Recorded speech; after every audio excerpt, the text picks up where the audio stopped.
E a gente vai falar aqui de um assunto muito legal que faz parte do nosso dia a dia, que é muito importante para a gente conhecer, nem que seja um pouquinho, gente, para a gente saber lidar, que são os direitos do consumidor. Para nos esclarecer dúvidas, a gente tirar dúvidas agora, e você também pode já até escrever para nós as suas dúvidas.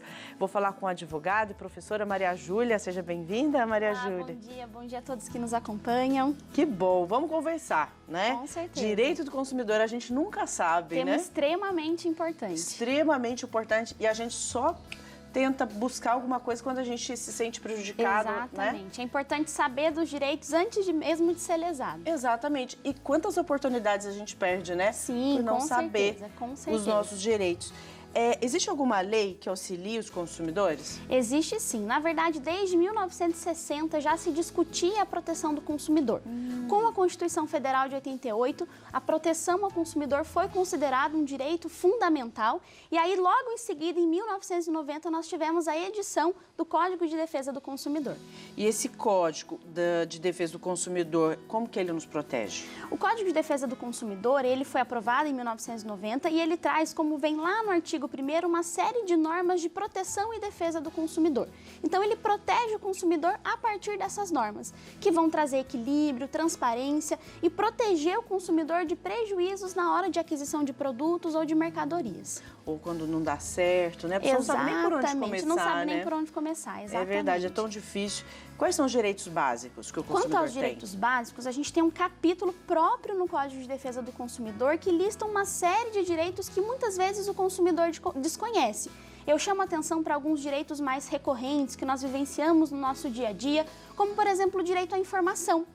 O Código de Defesa do Consumidor, ele impõe ao fornecedor expor de forma clara e ostensiva todas as características dos produtos. Então, o consumidor, na hora de adquirir o produto, ele tem que tomar uma escolha consciente, né? Fazer uma escolha consciente em relação ao que ele está adquirindo. Então, por exemplo, na venda de um brinquedo, deve ser exposto todas as características desse brinquedo, se tem selo do Inmetro, a idade, né, para que as crianças possam brincar. Enfim, são uma série de previsões que o brinquedo, que os produtos, eles têm que ter. Direito à indenização, então se o consumidor ele for lesado, ele pode se recorrer ao judiciário, que o acesso à justiça também é um direito fundamental, tem proteção contra a publicidade enganosa, contra as práticas abusivas. Legal, então assim, ele já de certa forma, tudo que a gente vê já é resultado de proteção. Já tem resguardado lá no Código de Defesa do Consumidor. Legal. Dão alguns exemplos para a gente, Maria Júlia, de algumas práticas abusivas. Esse tema é bem interessante, porque o Código de Defesa do Consumidor, lá no artigo 39, ele lista para a gente uma série de práticas que são conhecidas pela lei como abusivas e que a gente, infelizmente, vê sendo praticada no mercado. Então, por exemplo, a gente tem a conhecida venda casada, que é quando o fornecedor ele condiciona a compra de um produto, a aquisição de um outro produto. Então, por exemplo, o consumidor ele vai comprar um celular e já tem embutido lá a garantia estendida, o seguro daquele celular, ou então ele vai assistir a um jogo em um estádio ou algum festival e condiciona a aquisição de alimentos que são vendidos lá no estabelecimento. Outro exemplo que é muito comum, que é praticado em bares e restaurantes, que é a questão da taxa de desperdício. Então, se você vai num rodízio e vê aquelas placas de taxa de desperdício, essa cobrança é ilegal. Eu posso dizer não. Você pode dizer não, porque o que acontece? Você já pagou por aquele produto. O que é consumido é de responsabilidade do estabelecimento e ele não pode transferir isso para o consumidor. Então, na hora, você pode se negar a fazer esse pagamento. Aí, gente, olha, essa tá de brinde para nós, hein? Extremamente Porque importante. certos lugares que você vai, essa do restaurante, do desperdício, por exemplo, a gente não sabe que a gente pode dizer não. Exatamente. E a gente já acha que então podemos pagar e, na verdade, pode dizer não. Exatamente. Se você for constrangida a fazer o pagamento, você pode pedir para descrever na nota fiscal isso para que depois você possa requerer a devolução em dobro do valor que você pagou indevidamente. Olha só que interessante. Então, gente, é claro, né? Tudo com muito bom senso. Exatamente. Né? Bom senso. Até o consumo nos restaurantes mesmo, evitar o desperdício. É sempre bom fazer uma escolha consciente, né? Consumo claro. consciente. Então, tá aí para proteger, não para você sair Exatamente, ganhando, né? exatamente. É muito bom a gente tem algumas perguntas já que muitas pessoas já mandaram para nós no nosso direct, também no nosso WhatsApp, tá? Então, vamos colocar aqui a primeira pergunta é da Gabriela Silva, de Mossoró, Rio Grande do Norte. Bom dia! posso me arrepender de uma compra e pedir meu dinheiro de volta? Na verdade, aqui, Gabriela, a resposta é depende. Você pode desistir de uma compra que você fez e requerer o seu dinheiro de volta, desde que essa compra tenha sido feita de forma não presencial. Então, o Código de Defesa do Consumidor, ele prevê o que nós chamamos de direito de arrependimento, que é essa possibilidade do consumidor desistir do que ele comprou. Mas, para isso, a compra tem que ter sido feita fora do estabelecimento comercial. Então, pela internet, pela televisão, telefone. E aí, o consumidor, em 7 dias, a partir da data que ele recebeu o produto, ele pode exercer o direito de arrependimento. Ah, legal. Então, se eu comprei... isso é um fato que aconteceu comigo. Eu comprei uma roupa de criança na loja. E aí a roupa eu não queria depois porque não serviu, não tinha como e tal. E não tinha com que eu trocar. E ela não devolveu meu dinheiro. Essa é uma prática ilegal. Na verdade, o seu dinheiro teria que ter sido devolvido. Mas foi presencial? Ah, presencial não. Presencial Essa é uma questão importante. Por quê? No presencial é diferente do digital. No digital, se entende que você não teve acesso ao produto. Por isso, você pode exercer o direito de arrependimento. Porque você não pode tocar no produto, conhecer o produto de fato. No presencial, a regra é diferente. Como você teve acesso ao produto, você pode trocar somente se tiver algum vício, algum problema no produto. Porque, via de regra, essa troca não é possível. Olha aí que legal, tá vendo? A gente não gosta, mas tem que aceitar, né, gente? O que é direito de todo mundo, tanto nosso quanto do próprio comerciante. Agora, para compra online, você pode exercer esse direito. Mas também tudo com bom senso, Exatamente. Né? Vamos para a próxima pergunta? Legal que tem uma pergunta aí, ó, da Heloísa Castro, de Passa Quatro, Minas Gerais. Fico um pouco confusa em relação à garantia dos produtos. Alguns produtos têm garantia e outros não. O que é certo? E o que devo fazer quando um vendedor insiste que eu pague pela garantia estendida? Heloísa, dúvida muito importante. Muitos consumidores têm essa dúvida. O que acontece? A garantia legal ela é obrigatória. Então, todo produto que você adquirir tem uma garantia. Se ele apresentar algum vício que impossibilite o uso ou que diminua o valor do produto, você pode requerer e reclamar perante o fornecedor. O que a lei traz é um prazo para que o consumidor exerça esse direito. De 30 dias para produtos não duráveis e 90 dias para produtos duráveis. O que são esses produtos? Os não duráveis são aqueles que a gente consome rapidamente, como alimentos, produtos de beleza, e os duráveis são aqueles que têm uma vida útil maior, como é o caso de eletrodoméstico, celular. Então, o consumidor tem a garantia, mas ele precisa se atentar a esse prazo. Quanto à garantia estendida, tem que tomar muito cuidado, porque às vezes os fornecedores já colocam lá na nota fiscal a venda de uma garantia estendida, mas ela é opcional. Então, a Heloísa pode ir lá falar direto na empresa, no estabelecimento, que ela não pretende contratar esse serviço. A garantia já dada para o produto, ela já é baseada como direito do consumidor? Quer dizer assim, o tempo de garantia, ela já é estipulada e protegida pelo direito? Exatamente. Então, mesmo que ela não contrate uma garantia estendida, ela vai ter essa garantia legal. A garantia estendida é algo que ela pode contratar mais para a proteção daquele produto, mas ela é opcional. Entendi. Beleza.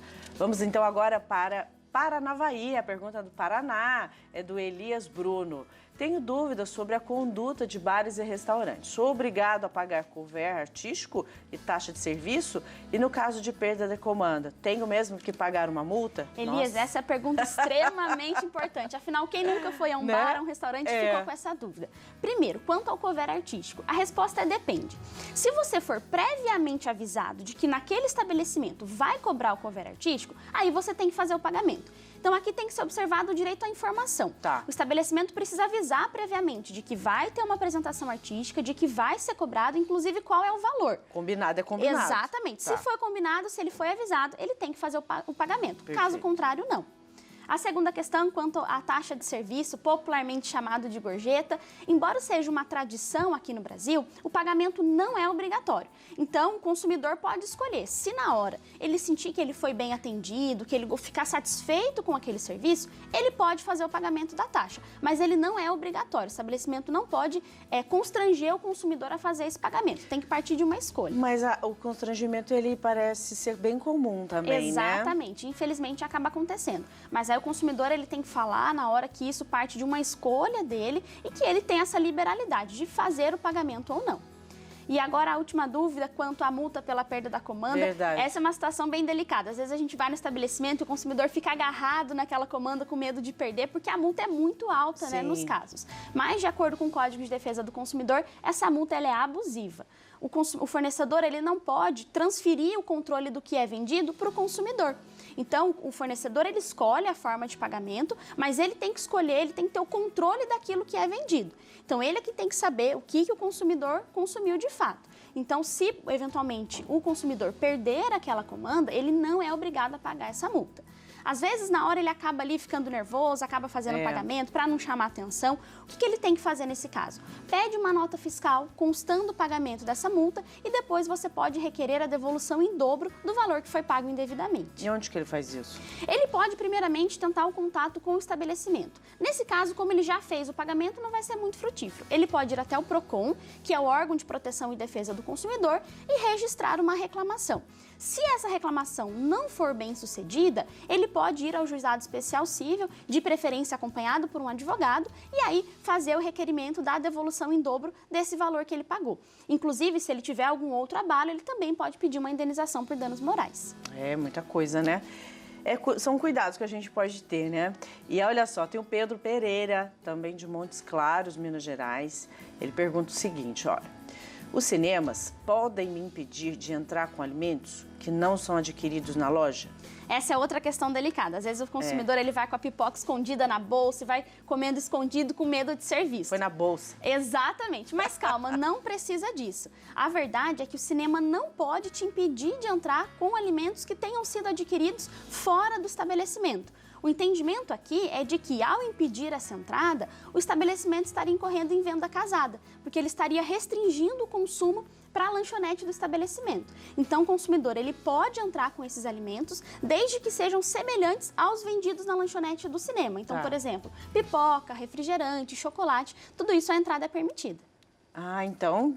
Tudo bem. Sim, com certeza. Qualquer ele pode alimento. entrar. Desde que seja vendido lá na lanchonete do estabelecimento, os alimentos semelhantes. Porque o cinema tem que ter um controle também de quais alimentos são trazidos pelo consumidor. Até para que ele possa analisar se aquilo é permitido no cinema, se não vai causar nenhum dano. Então, ele pode entrar com os alimentos, né, para segurança, que são os mesmos vendidos lá na lanchonete. Entendi. Maria Júlia, todas essas suas informações foram ótimas e para a gente saber mais, onde que a gente acessa o direito do consumidor? O consumidor, na verdade, a primeira coisa é que toda empresa, todo fornecedor, estabelecimento tem que ter um exemplar do Código de Defesa do Consumidor. Então aí ele já consegue, né, se ele se sentir lesado, ele pode acessar o código. Mas é sempre importante que o consumidor esteja atento a essas previsões, que ele acompanhe os seus direitos, que ele possa conhecer daquilo que a lei prevê, para que ele possa utilizar isso no dia a dia, para que ele evite prejuízos. O Código de Defesa do Consumidor está aí para reparar o consumidor na hora de fazer a compra de qualquer produto ou qualquer serviço. Legal. Conhecimento traz paz. Exatamente, com certeza. Né? Conhecimento traz liberdade, né? Sim, sim. A gente sabe se defender e conhecimento também traz proteção. Exatamente. Esse é o objetivo do Código de Defesa do Consumidor. Proteger o consumidor na hora que ele for comprar qualquer produto ou qualquer serviço. Maravilha. Obrigada, Maria Júlia. Eu que agradeço. Foi muito bom bater esse papo com você e aprender bastante. Ai, que bom. Eu que agradeço.